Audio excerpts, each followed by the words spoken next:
नमस्कार मित्रांनो, अनंतपूरमधील एक भयंकर कहाणी या कथेचा हा भाग 4था आहे.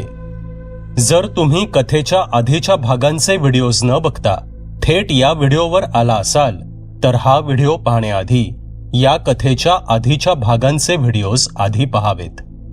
ह्या कथेच्या प्रसारित होणाऱ्या सर्व भागांच्या व्हिडिओच्या लिंक्स ह्या कथेच्या प्रत्येक व्हिडिओच्या डिस्क्रिप्शनमध्ये देण्यात येतील. कथेच्या 4थ्या भागाला आता सुरुवात करू.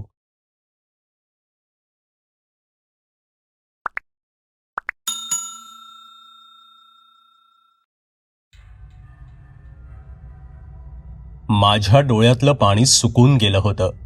मी फक्त त्यावेळी हात जोडले. नंतर मी किशोरीकडे बघितलं. ती त्या सावलीकडे पाहत होती. त्या सावलीतून काही निळसर रंगाची किरणं निघून किशोरीत सामावत होती. माझं बाळ तर कधी स्वाहा झालं होतं, पण किशोरीची मुलगी अजूनही त्या रिंगणात तशीच होती, शांत, निजलेल्या अवस्थेत. त्यावेळी मनात आलं की मी माझ्या बाळाला तर नाही वाचवू शकले, पण आता हेच बाळ माझं आयुष्य आहे. माझी मुलगी म्हणून मी हिला सांभाळणार. मनाशी एक निश्चय केला.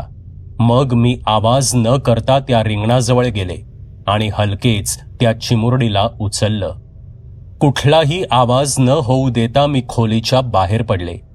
एकदा वळून मी मागे पाहिलं, पण अजून सुद्धा किशोरी आणि ती सावली त्याच स्थितीत होते. मग मी घाई केली. मी पटकन घराबाहेर पडले. बाहेर मिट्ट काळोख होता. मी तशीच धावत सुटले. जिथे वाट मिळेल तिथे धावत सुटले. बराच वेळ मी धावत होते. गाव आता मागे पडलं होतं. गावाची वेस ओलांडल्यावर मला वाटलं की आपण सुटलो. ती आणि तिची ती काळी सावली आता आपल्याला काहीच करू शकणार नाहीत. पण हा माझा गैरसमज होता आणि तो काही क्षणातच दूर झाला. मी एका झाडाखाली थांबले होते. माझे श्वास फुलले होते. अचानक मला एक घोगरा चिरका आवाज आला. सविता, हे काय केलंस? माझी इतक्या वर्षांची साधना भंग केलीस. तो आवाज ऐकून माझा थरकाप उडाला. मी भीत भीत मागे वळून पाहिलं आणि माझ्या काळजात धस्स झालं. कारण मागे किशोरी होती.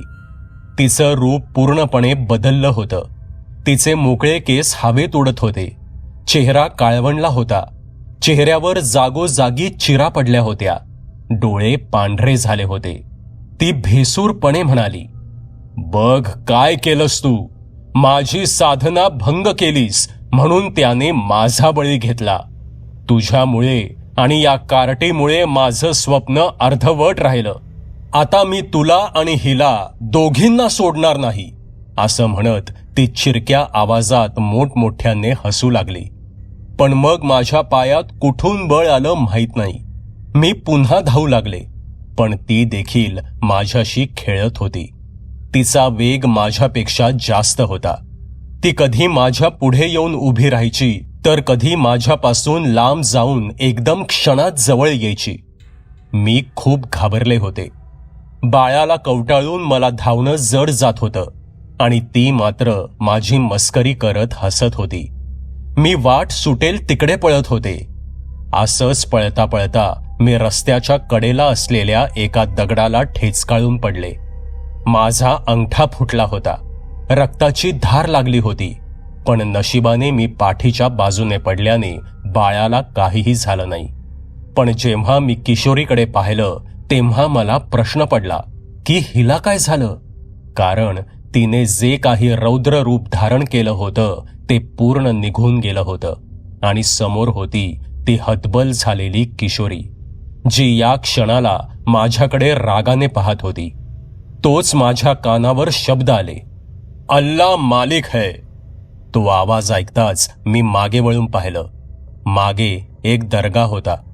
मी कुठलाही मागचा पुढचा विचार न करता बाळाला उचललं आणि दर्ग्यात धावत गेले.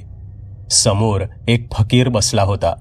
तोच ओरडत होता, अल्लाह मालिक है, अल्लाह मालिक है. त्याने माझ्याकडे पाहिलं. माझी अवस्था त्याला क्षणात लक्षात आली. तो तडक उठला. त्याच्या हातातल्या झाडूने त्याने माझ्या डोक्यावर फटके दिले. मला लागलं, पण लगेचच मला एकदम शांत वाटू लागलं. तो फकीर ताड ताड बाहेर गेला आणि त्याने एक भुकटी फुंकली. तशी किशोरी अजून मागे सरकली. जा, चली जा यहां से, ये अल्लाह का दरबार है, यहां तेरी ताकद नहीं चलेगी, जा, भाग जा. तशी ती तडफड करत निघून गेली. तो फकीर आता आत आला. त्याने मला पाणी दिलं आणि तीच भुकटी त्याने बाळाच्या कपाळावर लावली. मग मात्र माझ्या डोळ्यातून अश्रुधारा वाहू लागल्या, कारण इतका वेळ निपचित असलेलं ते बाळ रडू लागलं होतं. ते बाळ रडत होतं आणि माझ्या डोळ्यातून आनंदाश्रू येत होते. मला त्या चिमुरडीच्या रडण्याने पान्हा फुटला. मग तिथेच कोपऱ्यात बसून मी तिला शांत केलं. ती आता शांत निजली होती. ती रात्र मी त्या दर्ग्यातच काढली. दुसऱ्या दिवशी निघताना त्या फकीराने मला एक ताबीज दिला आणि सांगितलं, बेटा, उसकी ताकत मुझसे बहुत ज्यादा है, मैं उसे खत्म नहीं कर सकता, पर बेटा ये ताबीज ले और इस बच्ची के गले में ये बांध दे. हा ताबीज या पोरीची हिफाजत करेल, पण एक याद रख, ये बच्ची उसी की है, तो उसका अंश इसमें जरूर है. जर हा ताबीज या बच्चीपासून दूर झाला तर ती तुमच्यापर्यंत कशी पण येईल. बाकी अल्लाह मालिक है, खुश रहे बेटा, असं म्हणून तो फकीर निघून गेला. मग मी परत कधीच घरी गेले नाही. विवेक जिथे काम करत होता तिथे जाऊन त्यांना कळवलं की विवेकचा अपघातात मृत्यू झाला आहे. त्यांनी शहानिशा करून घेतली. त्यांना विवेकचं प्रेत मिळालं आहे. त्याच अवस्थेत त्यांच्यावर अंत्यसंस्कार करण्यात आले. माझ्या सासूबाईंचं प्रेत देखील त्यांनीच घरून आणलं आणि त्यांच्यावर सुद्धा अंत्यसंस्कार केले गेले. मी लांबूनच त्यांना अखेरचा नमस्कार केला. मग विवेकच्या कंपनीकडून मला हे घर मिळालं आणि मी इथे आले, कायमचीच. इतकं बोलून सविता पूर्ण शांत झाली. शरद सुन्न होता.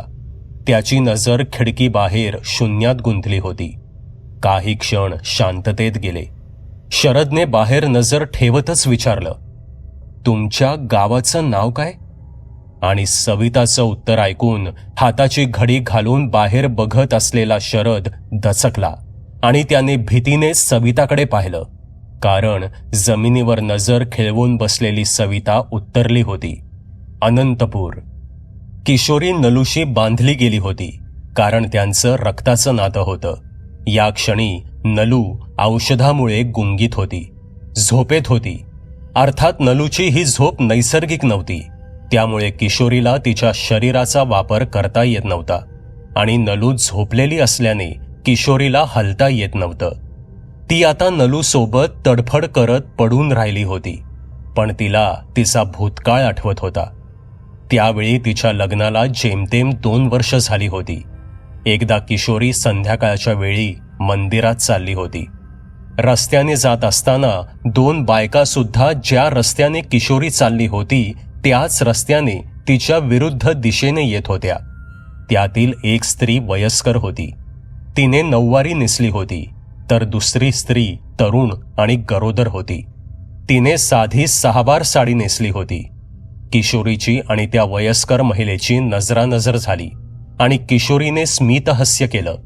अगदी त्याच क्षणी ती वयस्कर महिला आपल्या सोबत असणाऱ्या त्या गरोदर स्त्रीला म्हणाली, अगं एक कार्टे, तुझ्या साडीला पदर आहे ना, मग जरा तो पोटावर धर. आणि पुढे ती किशोरीकडे पाहत म्हणाली, आजकाल कोणाची नजर कशी असेल सांगता येत नाही. किशोरीला तो टोमणा कळाला होता. नाहीतरी आजकाल असे टोमणे ती सारखे ऐकतच असायची. त्या स्त्रीच्या बोलण्याने तिला खूप वाईट वाटलं. तिने खाली मान घातली आणि तिच्याही न कळत तिचे डोळे पाणावले होते. त्याच अवस्थेत त्याच विचारात गुंग होऊन ती चालू लागली. त्या विचारातच आपण रस्ता चुकलो आहोत हे देखील तिला कळालं नाही. आणि मग तिची आणि त्या गोसाव्याची भेट झाली होती. तिला आज तो दिवस आठवत होता ज्या दिवशी ती या यवनीत अडकली होती.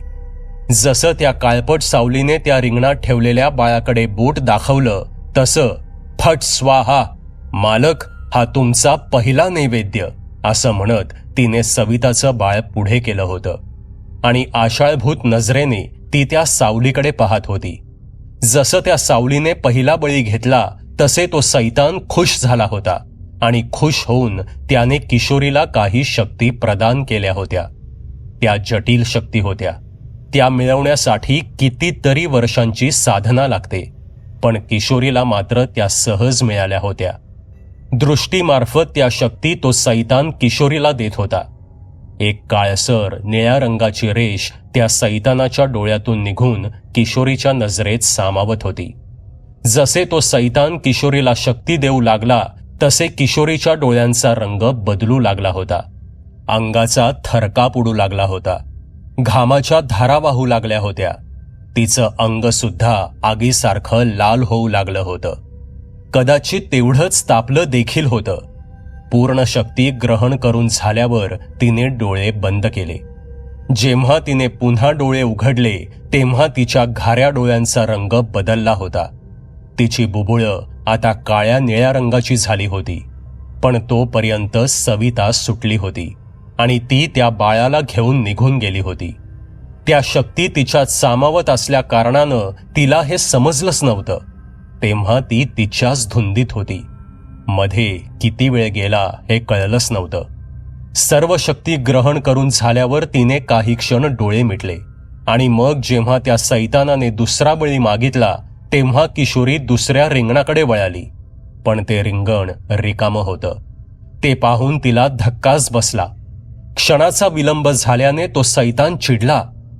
कुठं आहे माझा दुसरा नैवेद्य? सैतानाने चिरक्या आवाजात विचारलेल्या प्रश्नाने किशोरी दचकली. काय उत्तर द्यावं तिला क्षणभर समजलंच नाही.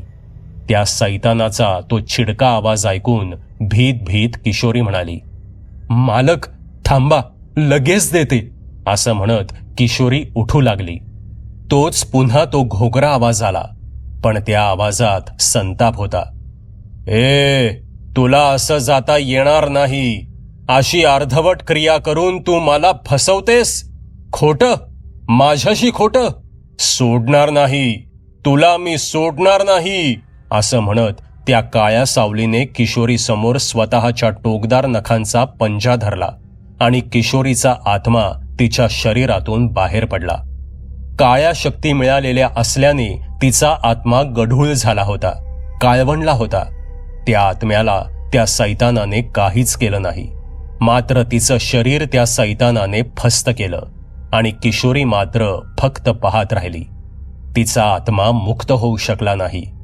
अपूर्ण वाईट इच्छा आणि सैतानी शक्तींमुळे ती या पिशाच्य योनीतच अडकली आणि या सगळ्याला तिने तिची मुलगी आणि सविता हिला दोषी ठरवलं. त्यावेळी तो सैतान तर लुप्त झाला, पण आता किशोरी एक सैतान झाली होती. मेल्यावर कसलं आलंय अमरत्व याचा विचार तिने केलाच नाही. शेवटी तिने काळे झालेले डोळे मिटले. त्याच क्षणी तिला समजलं की सविता कुठे आहे आणि क्षणार्धात ती त्याच अवतारात सविता समोर प्रकट झाली. तिचा तो भयानक अवतार पाहून सविता खूप घाबरली आणि वाघाला पाहिल्यावर जसं हरणाचं पाडस सैरा वैरा धावत सुटतं तशी सविता सुद्धा धावत सुटली होती. तिची ती अवस्था पाहून किशोरीला एक असुरी आनंद मिळत होता. तोंडाने विचित्र आवाज काढत ती कधी सविताच्या अगदी जवळ जायची, नाहीतर लांब जाऊन मोठमोठ्यानं हसायची. तिच्या या कृतीने सविता खूप घाबरली आणि याच भीतीने धावताना ती त्या दर्ग्याच्या हद्दीत पडली आणि वाचली. किशोरीला जी काही शक्ती मिळाली होती ती त्या फकीराच्या भुकटीने काही काळासाठी कमी केली आणि मग नाईलाजाने तिने तिथून काढता पाय घेतला होता आणि ती थेट पुन्हा त्याच घरी आली. तिने सैतानाला पुन्हा आवाहन केलं. सैतान पुन्हा प्रकट झाला. किशोरीने त्याला घडलेलं सारं काही सांगितलं. तेव्हा तो सैतान म्हणाला, किशोरी, तुझी इच्छा नक्कीच पूर्ण होईल.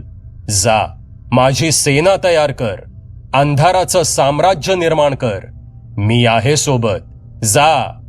इतके बोलून काही क्षणात तो आवाज त्या सैतानासोबत लुप्त झाला. सैतान पुन्हा अदृश्य झाला होता.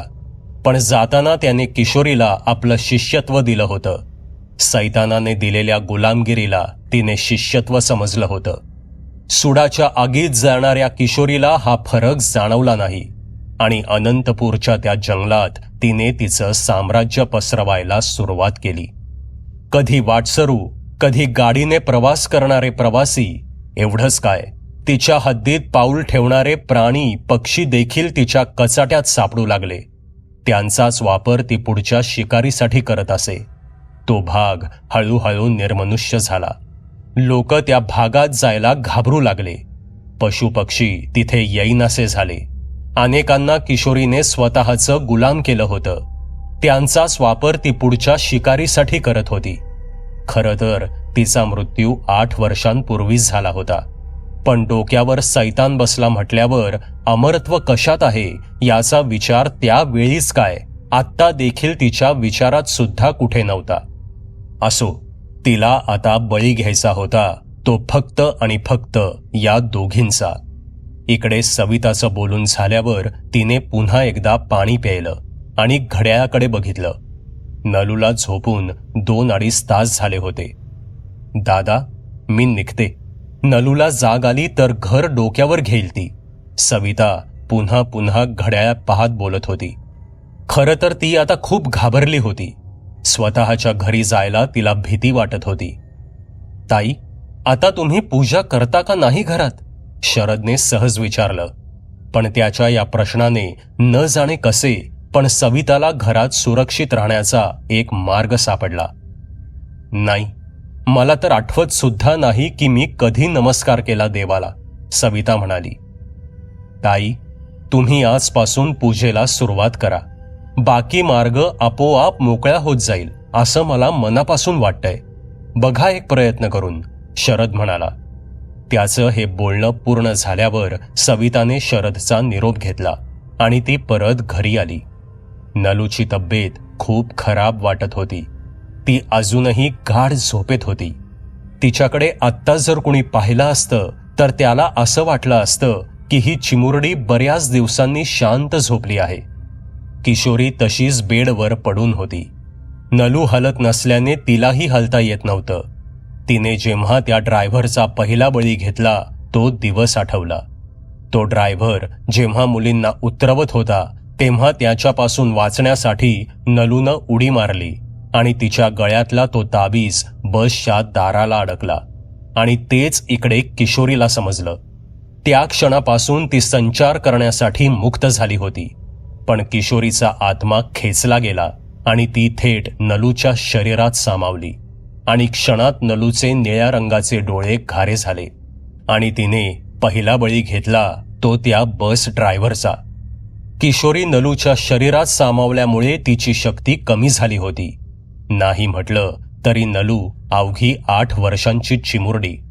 त्यात सविताची देवपूजा चालू होती, त्यामुळे तिला काहीच करता येत नव्हतं. त्यामुळे किशोरीच्या शक्तीवर त्याचा परिणाम झाला होता. तिला काही मर्यादा आल्या होत्या. तरी नलूच्या आत शिरल्यावर तिने पहिली शिकार केली होती ती त्या ड्रायव्हरची. वेळ होती दुपारची. मधली सुट्टी झाली होती. सर्व मुलं आपापला डबा खाण्यात व्यस्त झाली होती. तोच नलू तिच्या वर्गातून बाहेर आली. तिच्या डोळ्यांचा रंग बदलला होता. ती शाळेच्या गेटपाशी आली.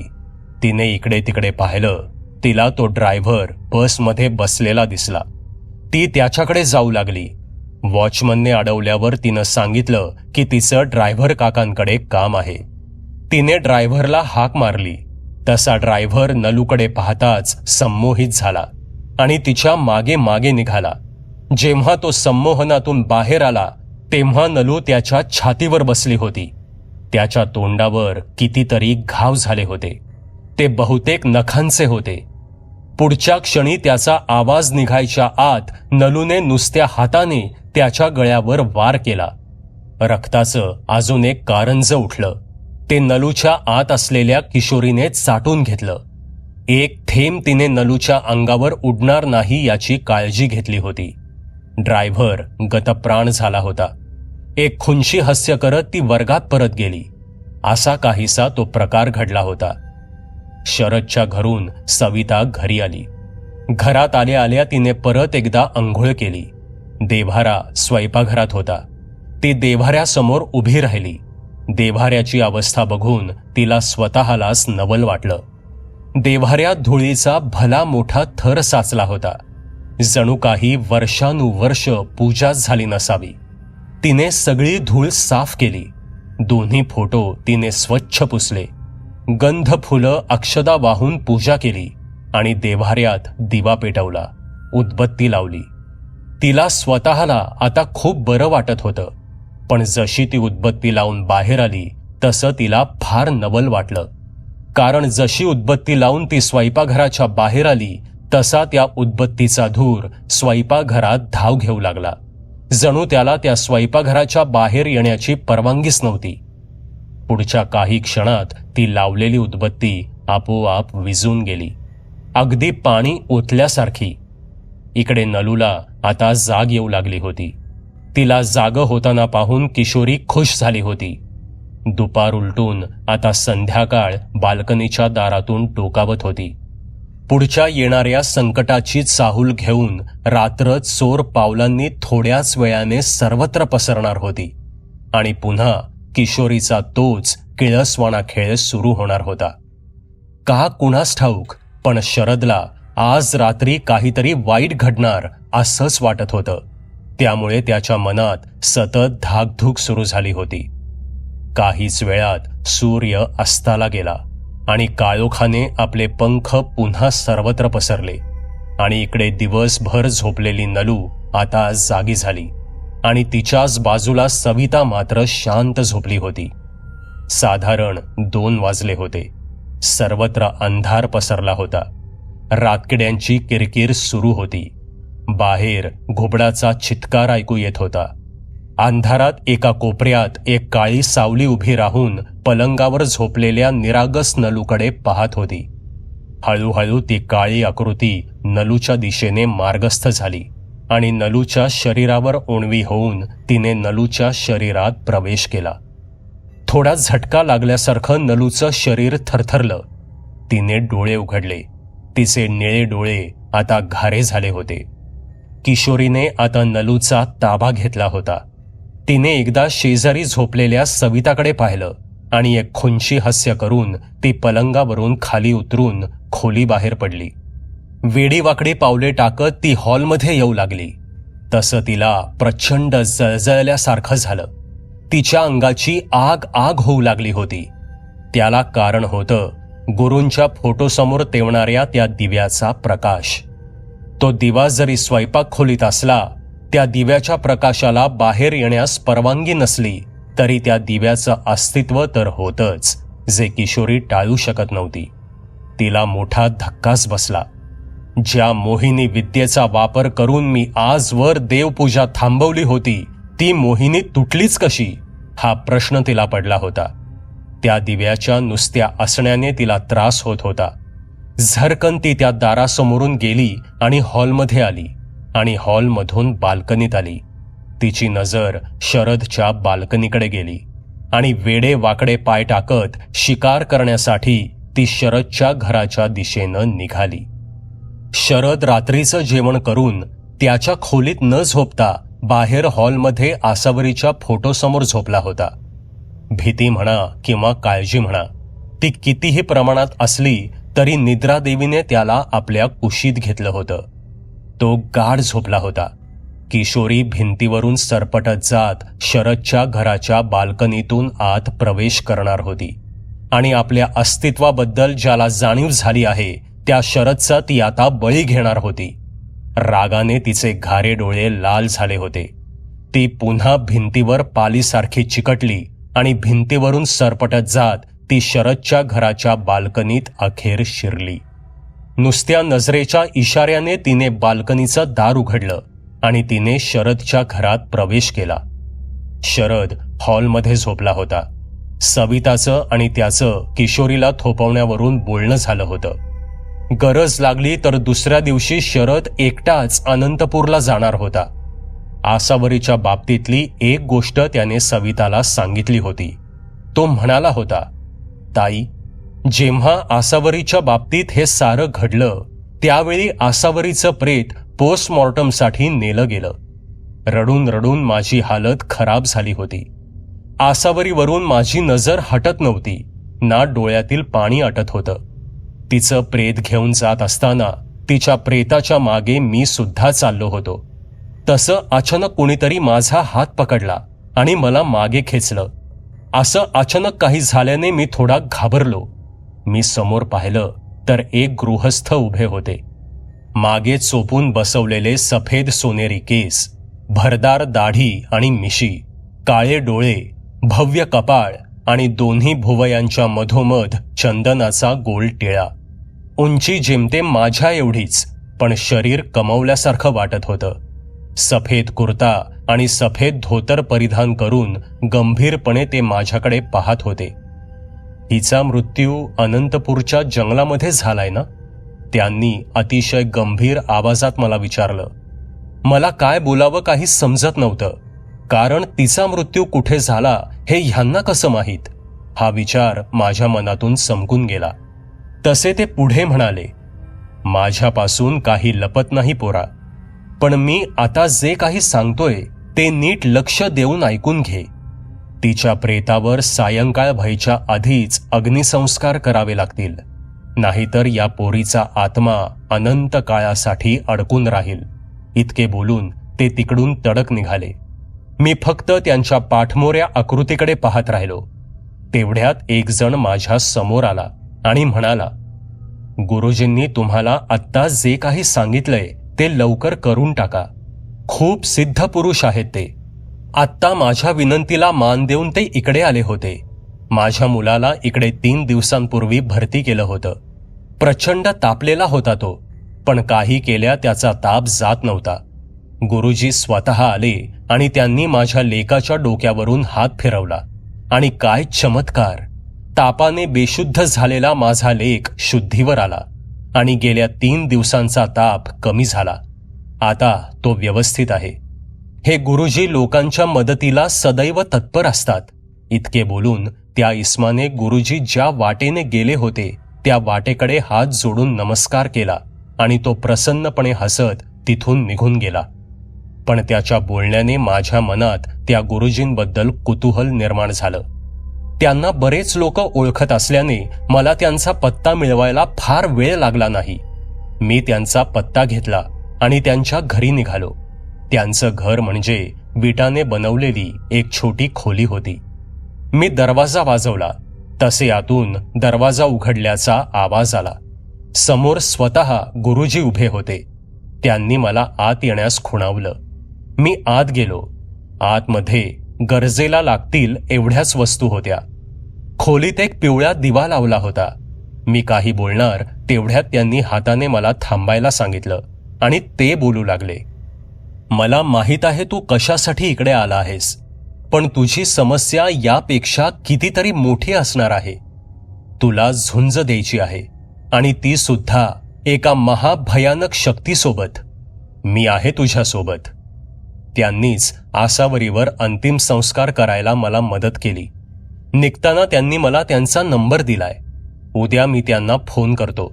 मग ते काय म्हणतात ते पाहतो.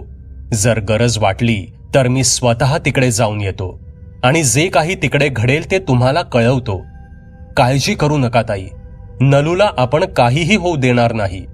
समस्या आहे तर त्यातून सुटण्याचा मार्ग नक्कीच असणार, असं सांगून शरदने एक प्रकारे सविताला आश्वासन दिलं होतं.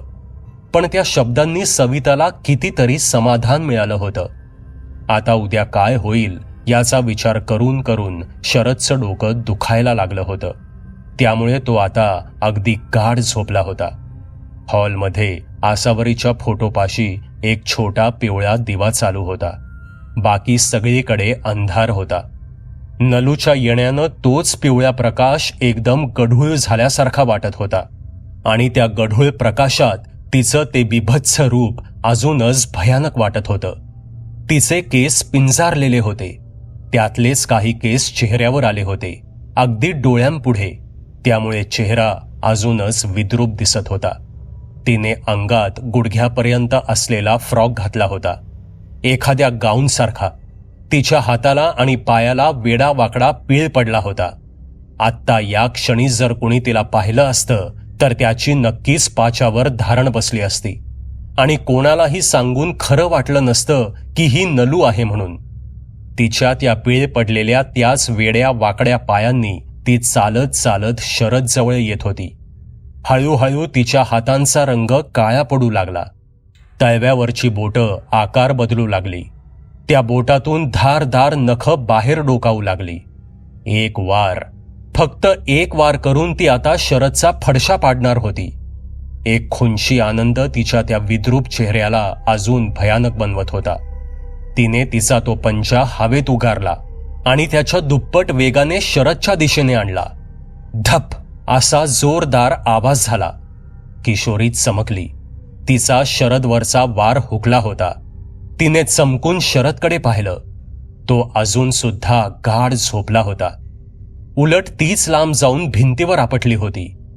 हे काय होतं आणि कसं घडलं हे काही केल्या तिला समजत नव्हतं. तोच आसावरीच्या फोटोजवळचा तो दिवा प्रखर होऊ लागला. काही क्षणात तो इतका प्रखर झाला की त्याची झळ किशोरी सहन करू शकेनाशी झाली. तिला असह्य वाटू लागलं आणि ती पुन्हा बाल्कनीच्या दिशेने धावली. ज्या पद्धतीने तिने घरात प्रवेश केला होता त्याच पद्धतीने ती तिथून निघून गेली. या क्षणी तिची अवस्था एखाद्या लांडग्यासारखी झाली होती. हातातोंडाशी आलेलं सावज असं कोणीही येऊन हिसकावून न्यावं आणि आपण मात्र पाहत राहावं असंच काहीसं किशोरीच्या बाबतीत झालं होतं. मात्र इकडे शरदजवळ एक धुसर आकृती स्पष्ट होऊ लागली होती.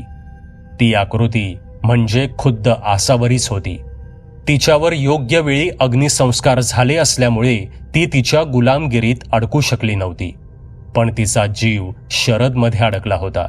म्हणून आज ती तिच्या प्रेमासाठी त्या पिशाच्याच्या विरोधात सर्व ताकद एकवटून उभी राहिली होती आणि ते सुद्धा तिची कुवत नसताना. मुख्य म्हणजे तिने त्या पिशाच्याला पळवून लावलं होतं. शरद, जोपर्यंत तू सुरक्षित आहेस, जोपर्यंत मला ही खात्री होईल की तुला कोणीही इजा पोचवू शकणार नाही, तोपर्यंत मी मुक्त होणार नाही. तू पूर्णपणे सुरक्षित आहेस ही खात्री झाल्यावरच मी मुक्त होईन. आसावरीची ती धुसर श्वेतवर्णी आकृती शरदकडे पाहत म्हणाली आणि क्षणात हवेत विरून गेली. ते तिघे सुद्धा आपापल्या विचारातच होते. शरद किशोरीला कसं अडवायचं याचा विचार करत होता, तर सविता नलूला कसं सोडवायचं याचा विचार करत होती. आणि किशोरीला दोन प्रश्न सतावत होते. एक म्हणजे आपण केलेली मोहिनी तुटली कशी आणि शरद कशामुळे वाचला. ती रात्र तशीच सरली. सकाळ झाली. सवितानं उठून आंघोळ करून पुन्हा पूजा केली. तिला खूप प्रसन्न वाटत होतं. पण सविता आता जास्त सावध झालेली होती. देवपूजा केलेली किशोरीला नक्कीच कळणार होती आणि ती नक्कीच या सर्व गोष्टींचा विरोध उघड उघड करणार होती. पण काहीही म्हणा, आज सविताला एका गोष्टीचं समाधान वाटत होतं, कारण घरात आज कुठलंही रक्त सांडलं नव्हतं. कदाचित कालच्या पूजेचा परिणाम असेल असंच तिला वाटलं. शरद देखील उठला होता. त्याने पटापट आवरून घेतलं आणि गुरुजींना फोन लावला. नमस्कार गुरुजी, मी शरद बोलतोय, शरद म्हणाला. नमस्कार. शरद, माफ करा, मी तुम्हाला नाही ओळखलं, गुरुजी विचार करत म्हणाले. त्यांना शरद हे नाव काही केल्या आठवत नव्हतं.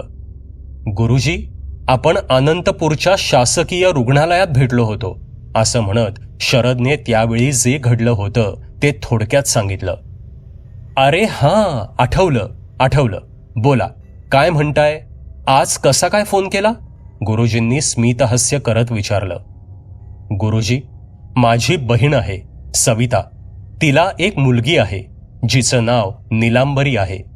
तिच्याबद्दलच बोलायचं होतं, असं म्हणत शरदने गुरुजींना सगळं काही सांगितलं. शरद जसजसं सर्व सांगत होता तसतसे गुरुजींच्या चेहऱ्यावरचे भाव बदलत होते. सगळं सांगून झाल्यावर गुरुजी अगदी गंभीर झाले. जरा वेळ त्यांनी विचार केला आणि ते शरदला म्हणाले, तुम्ही एक काम करा, आत्ताच्या आत्ता त्या मुलीला आणि तिच्या आईला घेऊन निघा. मी तुम्हाला या नंबरवर अनंतपूरमध्ये कुठं यायचंय त्याचा पत्ता पाठवतो. संध्याकाळ व्हायच्या आधी इथे पोचा आणि ताबडतोब निघा. पुढची सगळी व्यवस्था मी करून ठेवतो. तुम्ही फक्त घाई करा, गुरुजी म्हणाले. गुरुजी जास्त काहीही बोलले नाहीत, पण शरदला लवकरात लवकर निघायला सांगितलं आणि त्यांनी फोन ठेवला आणि ते पुढच्या तयारीला लागले. सबस्क्राईब करा एटी स्टोरी टेलर चॅनलला आणि बेल आयकन दाबून ऑलवर क्लिक करा आमचे व्हिडिओज सगळ्यात आधी बघण्यासाठी.